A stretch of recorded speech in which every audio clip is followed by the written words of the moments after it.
আসসালামু আলাইকুম, সবাই কেমন আছেন? আশা করছি সবাই ভালো আছেন। আমি আছি আলহামদুলিল্লাহ ভালো আছি আপনাদের দোয়ায়।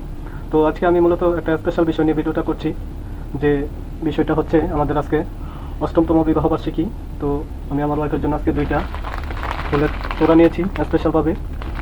এই যে এটা হচ্ছে একটা, আর এই হচ্ছে আরেকটা।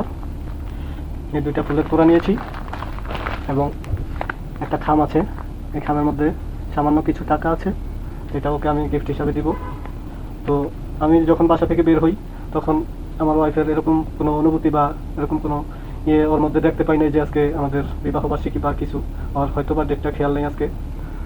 তো এই আর কি, দেখি আমার ওয়াইফের হঠাৎ করে এই সারপ্রাইজ পাওয়ার অনুভূতিটা কেমন, সেটা আমি আপনাদেরকে পরবর্তী ভিডিওর মাধ্যমে দেখানোর চেষ্টা করব। তো আমি বাসায় ডিউটি শেষ করে 11টার দিকে যাব। ও তখন ঘুমায় থাকবে। ঘুম থেকে উঠা যখন সামান্য একটা গিফট এবং ফুলের তোড়া দেখবে, তখন দেখি ওর অনুভূতিটা কী হয়। এই আর কি, ভালো থাকবেন, সুস্থ থাকবেন। তো আমাদের জন্য দোয়া করবেন সবাই। আমাদের এই দীর্ঘদিনের পথ চলা যেভাবে হয়েছে, আগামী দিনগুলো যাতে আমরা দুইজন দুইজনের প্রতি ভালোবাসা রাখা, মর্যাদা রাখা, রেসপেক্টের সাথে দিনগুলি পার করে দিতে পারি, সেই জন্য আপনাদের কাছে দোয়া কামনা করছি। আমি আপনাদের জন্য সবার জন্য দোয়া করি। সবাই ভালো থাকবেন, সুস্থ থাকবেন। আসসালামু আলাইকুম।